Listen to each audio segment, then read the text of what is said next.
I think one of the most normal activities in the world must be going to the supermarket.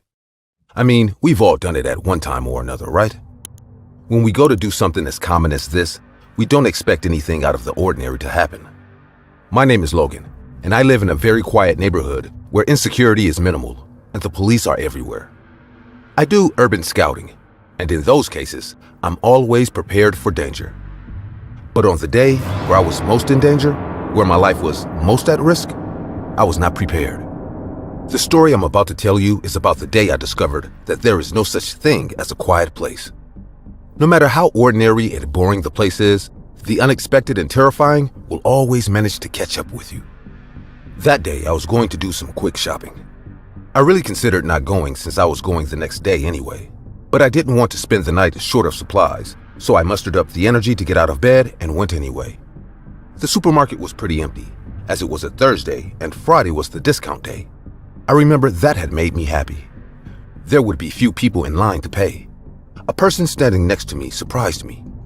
The man was bald and very white, but with an unnatural skin tone. It was as if he were a corpse.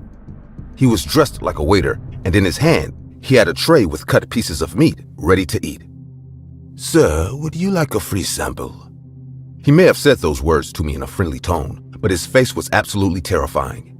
His eyes were huge and white, and they were shaking almost as hard as his body. His big grin from ear to ear was frozen. But without a doubt, the weirdest thing was definitely that he kept his gaze fixed on me, not blinking for a second. "Oh, you scared me. No thanks." "Come on, I'm sure you're dying to try this delicious meat. Don't be shy." "It's not shyness. It's just that I'm a vegetarian. I'm sorry." As soon as I told him that I'm a vegetarian, the man did not stop looking at me, but his smile looked more forced, and the tremors in his body became more intense. "Sir, I must go. It was a pleasure." Uncomfortably, I pushed my cart away as quickly as possible and went to another section of the supermarket. The man was still there, frozen, staring at me. I took a few more steps and grabbed a carton of milk. I turned around nervously, knowing that the man was probably not gone. But I couldn't stop myself from looking in the direction where I had seen him. To my surprise, my hunch was correct. In the distance, walking in slow motion with his eyes focused on me, the man was coming with his tray of free meat samples. I walked away rather quickly and looked at him from behind, not hiding the fact that this man terrified me. As I looked back again, he was still walking behind me, but at a much faster pace. He seemed to be running. What did this man want to do to me? He had gone crazy. We were in the middle of a supermarket.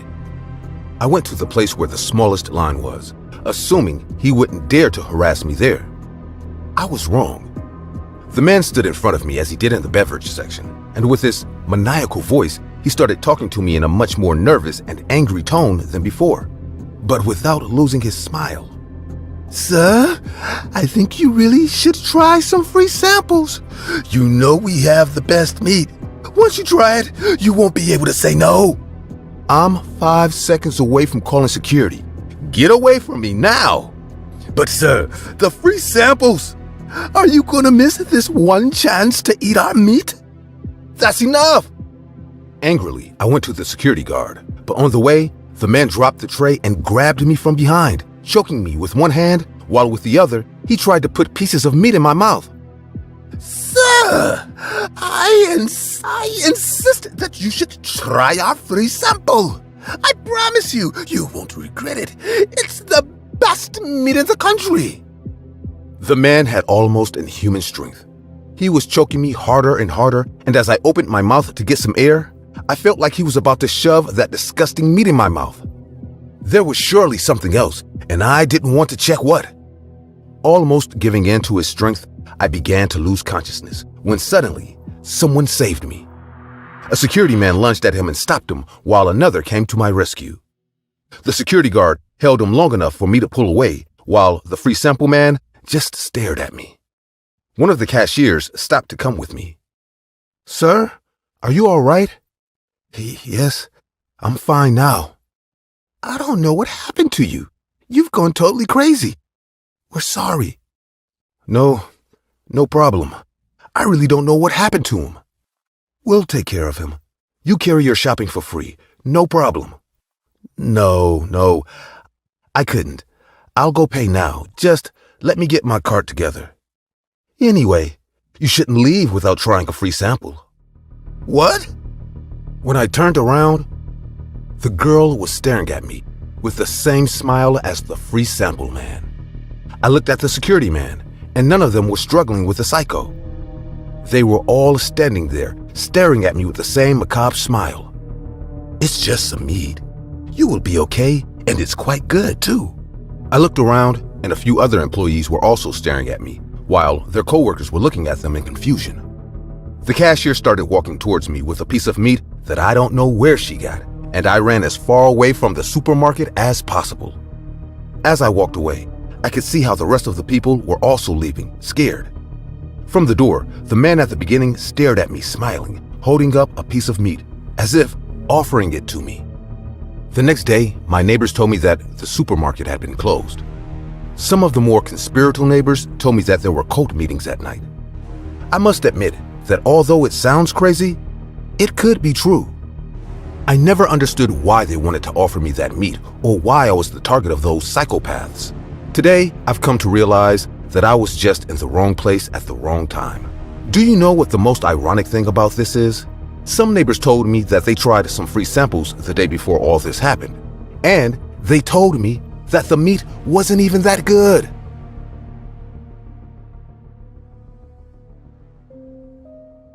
Being a European person, it's no news that I need alcohol frequently. Since the day I moved to the States, I cannot find a decent place to get my beer from. So I had to settle for beer brought from the grocery store. It's not bad, but it's not as good as the beer I used to have back home. Luckily, there is a small family grocery store 1 block away from my condo. Although the family that runs the store is Chinese, they have stuff from all over the world in their small store. When I found out from my neighbor that the tofu sold in that store is pretty good, I started frequenting the store. Mr. Chang and his wife quickly became my friends. For them, I was the tall, blonde girl with blue eyes who was always smiling. They could not pronounce my name, Valencia Maxwell, so they settled on calling me Val. When I told them how much I hate the beer sold in the States, they offered to order beer for me from my home country if I bought it in bulk. I was more than delighted to do that, so I asked them to order a few dozen cans for me. I also paid some advance, and now I'm one of their favorite customers, especially Mrs. Chang. She loved me like her own daughter, who was studying at MIT. She many times made some extra Chinese food for me. For me, the best part of living in the U.S. had become the Chang family. However, the neighborhood I lived in was a few blocks away from the rough neighborhood of the city. So frequently, we would hear about break-ins into homes, restaurants, shops, and sometimes even street fights, or, in the worst case, murders. But most of my neighborhood was oblivious to all this, as things never seemed to happen in our neighborhood. One evening, as always, I visited the Chang's family supermarket with the hopes of grabbing a beer. Although I paid for all the beer as soon as it was delivered, I did not take all the beer home. I had no space in my fridge to store it, so Mrs. Chang offered to keep it in their big fridges. "Hey, Mrs. Chang, how are you today?" "Oh, Val, I'm amazing as always. You here for the beer?"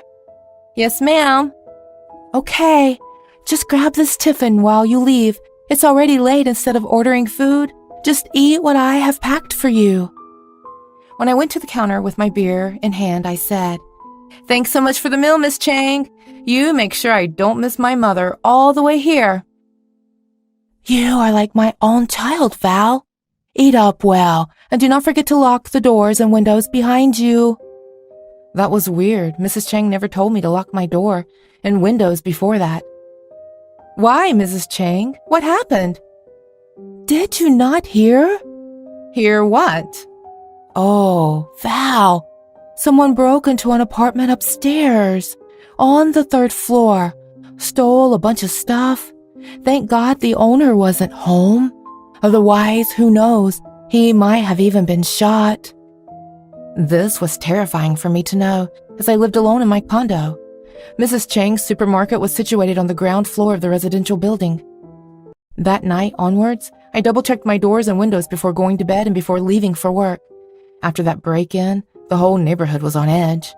The cops couldn't find out who the culprit was, which means the thief was on the loose and could attack our neighborhood. Everyone was acting as if our neighborhood was haunted. It was funny in an ironic way. I, too, made sure to do everything I could to keep my place safe. However, I did visit Mrs. Chang daily. One evening, I had to work extra late. It was almost 11 p.m. by the time I drove into my block. The next day was a weekend, so I did not mind getting home late. But while going home, I remembered that I had no beer at home, so I decided to take a pit stop at the supermarket and grab a few cans to last me for the weekend. I was also going to have a small get-together with colleagues at my place, so I decided to take more cans with me than usual. As I entered the supermarket, Mrs. Chang was behind the counter counting cash from a register. "Hey, Mrs. Chang?" I greeted her as I made my way to the back of the store in search of a familiar fridge. "You late tonight," I could hear Mrs. Chang say from her position. But as soon as I opened the fridge to get my cans, I heard a glass break from the front of the store. I was just about to run to the front to see what happened when I heard a male voice. Hey you, old lady. Anyone in the shop? The male voice sounded angry and agitated. "No, it's just me. My husband just left. Please, do not hurt me," Mrs. Chang pleaded with the intruder. Till then, I snuck into a few aisles towards the front. That's when I saw the man wearing a ski mask pointing a gun at Mrs. Chang's head. My first reaction was to run towards her, but when I heard what she said, I knew what she wanted me to do. "I'm alone. You can take whatever you want from the supermarket," she said with a trembling voice, trying hard to be strong. She was trying to make the intruder believe that there was no one except her in there. I immediately pulled up my phone and called 911. I told the cops what was happening. Hey old lady, give me all the cash you have. Put it in this bag. The intruder shouted at Mrs. Chang, whose eyes were tearing. Accidentally, in my effort of going back to my previous spot, I knocked over a bottle of jam and it clattered to the ground. Who's there? Who's there? You better come out, or I'll shoot the old lady, the thief said in a very loud voice. I knew I had no choice but to show my face in order to save Mrs. Chang. And in our circumstance, I didn't want to let her get hurt or die alone, but I was still hesitant. "It's just a stray cat that comes at night sometimes." Mrs. Chang tried to save me, but the intruder was smarter. Huh, you think you can fool me, old hag? And he hit her face with the butt of his gun. That's when I stepped out of my hiding spot, but little did the intruder know that I had called the cops. Therefore, on purpose, I hid my phone underneath a pickle jar. The moment he saw me, the intruder approached me with his gun. Aiming at my head, he searched my pockets while he pointed the gun in my face. He found some money in my pockets, but I was clever. I had left my purse along with my ID cards in the back of the store, so he couldn't find anything of value for me. Till then, Mrs. Chang had filled the bag with money. "Here, take this bag and leave us alone," Mrs. Chang said to the armed robber. When he took the bag from her hand, he hit her again with his gun and fired a bullet into my shoulder.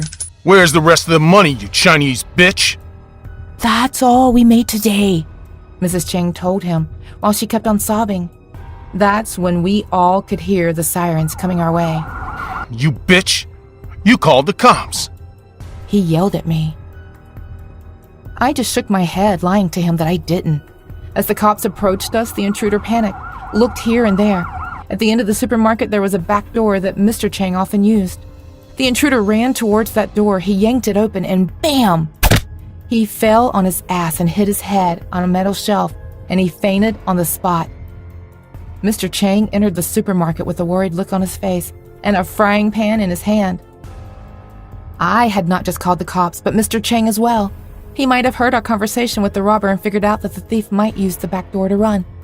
He took the bag of money and the gun from his hand and ran towards me and Mrs. Chang. I was holding her in my arms as she cried.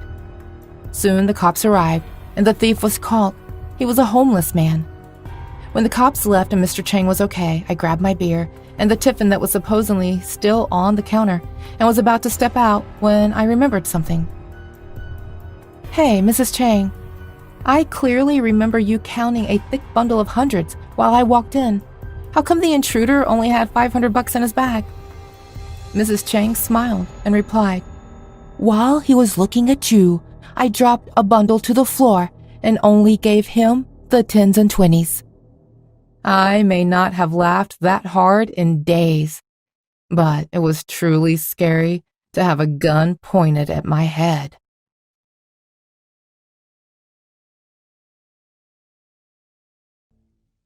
When I was 19 years old, I learned something that has stuck with me for over 10 years. It feels like it was just yesterday when I learned that priceless lesson all women should carry close to their heart. A week before that traumatizing day, I visited the mall. I was a full-time nursing student and a full-time server at my local diner. This meant I was on my feet all day. I was only getting a few hours of sleep. And of course, that meant my feet were always killing me. I scheduled some time in my hectic schedule and walked into Foot Locker in my local mall. I resisted entering any other store. Beautiful articles of clothing calling my name as I walked through the array of stores. I simply didn't have the time for anything but to buy shoes. Welcome to Foot Locker. Smiled a middle-aged man wearing a green shirt. We have a BOGO special going on. That means you buy one, get the second half off special. He grinned as he finished his explanation. I explained the situation. I needed the most comfortable shoes in existence. I didn't care how they looked. I didn't care for the price. I needed relief for my feet. He nodded understandingly. He glanced at my feet. A few seconds passed, and still he stared intently at my feet.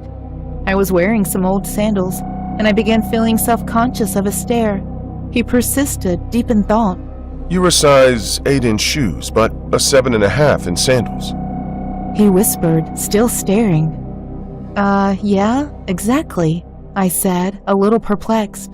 He wasn't asking. He was stating a fact. I know just the thing. And with that, he walked behind me. I took a seat and waited. A few minutes passed and he came back. He wore deep sadness on his face. We don't have your size. He said, as if ashamed. But we can order them, and they'll be here next week. His voice was heavy with despair. Hey, it's okay, I said brightly, trying to cheer him up. My schedule is a little tight, so I can't come next week, but I can pick them up the following one. He brightened up. We agreed I'd return. And with that, I left the store. As I left, a few of the employees stared at me curiously. They frowned slightly, as if I was doing something wrong. I dismissed it and left. I had a few minutes to spare, so I roamed around JCPenney. As I glanced around, I couldn't help but feel like I was being watched. I felt eyes on me, despite the store being virtually empty. When I turned to any direction, a body would quickly turn the corner, making me wonder if I was imagining it. I wasn't going to let my imagination ruin my only free time. I continued browsing. 4 weeks passed until I was able to visit the mall again. I was able to carve 45 minutes out of my schedule and rushed back to the Foot Locker. I was afraid my shoes had been sold to someone else since so much time had passed. Luckily, a familiar face greeted me as I entered late one evening before the store closed. Hi, Jane, said the man with the green shirt. How did he know my name? And was he wearing the same green shirt? I realized I was being paranoid. He must have seen my name from my credit card payment. That was still a little weird, but a pushy salesman is no cause for concern. It wasn't a crime to take interest in the client, right? I smiled. Size 8 blue Nikes, right? He winked. I smiled with discomfort. He ran with excitement and pulled a box from under a seat. Had he been waiting for me? The box wasn't in the back. Take a seat, please. I sat. May I? He said. But before I could answer, he fell to one knee and began pulling my sandal off. I was frozen with discomfort. I was deeply aware of his thin and wiry fingers touching the skin of my feet. Hey, mister. Came a stern voice behind me. He looked up from his kneeling position, but continued touching my feet. Sir. Repeated the voice behind me. The man in the green shirt focused his gaze on my feet, pretending not to listen. We told you. You cannot be here. The voice thundered. I turned and saw multiple employees, all in uniform, standing behind me. The man speaking wore a badge on his chest that read Manager. The man in the green shirt continued to hold my foot. Then, multiple things happened at once. First, the manager screamed, indicating the police were on their way. Secondly, a camera snapshot sound caught my attention. I looked back at the man in the green shirt and saw he had taken a picture of my feet while still kneeling before me. As my brain tried to digest and comprehend everything that was happening, the man in the green shirt lifted my foot close to his face and brushed his wet tongue from my toes to my ankle. My instincts jump-started my frozen terror. I kicked hard, knocking his glasses off his face, but he moved quickly. Within fractions of a second, he was up and sprinting towards the exit. As he made his way out, he looked at me and said, Delicious feet, Jane. Just delicious. He winked and was out sprinting. I sat frozen. Multiple employees comforted me, but all their voices were a blur. All I could do was stare at the saliva streak on my foot. All I could do was replay the feeling of a slathering tongue on my skin. The police arrived, and I explained to them that I had assumed he was the owner of the store, since he wasn't wearing a uniform and was so knowledgeable about shoes. I had assumed a lot of things, and they had all been wrong. I broke down in tears. The store staff and law enforcement comforted me, saying my mistakes were understandable. A lot of other women had assumed he worked there, though he hadn't assaulted anyone but me. I was filled with disgust, fear, and shame. But after filing a report with the police, I grabbed my things and left the store. I exited, seeking the nearest bathroom with urgency. I needed to wash my foot. I needed to clean it as extensively as humanly possible. I wanted to scrub that part of my body until my skin was raw. I did not want any remnants or trace of that disgusting man. The mall was deserted, as most stores were now closed. I rushed into a bathroom near JCPenney. I lathered soap onto my ankle and leg. The tears came again. How did I end up here, alone in a mall bathroom after hours, cleaning the disgusting saliva of a stranger from my foot? I balanced on one leg when the voice came. Hello, Jane. I turned, and in that instance, the click of a camera echoed in the bathroom. The man in green's head and torso rose above the bathroom stall. His phone's camera clicked again and again. I shrieked in horror and stumbled on one foot, but as I stabilized, the man in the green shirt shoved me against the wall. My body crashed against the tiled wall. I fell to the ground as he clawed and grasped my feet. He tore my sandals off and said in a shrill and chilling voice, One more taste, baby. Just one more taste. I laid, immobilized, back and head throbbing with pain. His hands possessed monstrous strength as he pinned me down, and his face began falling towards my feet. His tongue hung out of his mouth like a wild animal. A drop of saliva landed on my toe, his tongue exploding with anticipation. I shrieked with desperation. A voice responded from outside the bathroom. What's going on in there? Said a calm and elderly voice. The man in the green shirt snarled and looked up. He was more animal than man. The bathroom door opened. An old man sporting a janitor's uniform peeked in. His face contorted with fear as he realized what he had just walked into. The man in the green shirt lunged forward, pushed the janitor out of the way, and ran for the mall's exit. I had been saved. That horrific evening, I learned something I carry close to my heart. Never trust blindly. Never assume everyone is there to help you. Never believe everyone will do the right thing, because while I got out of it alive, it can ultimately cost you your life.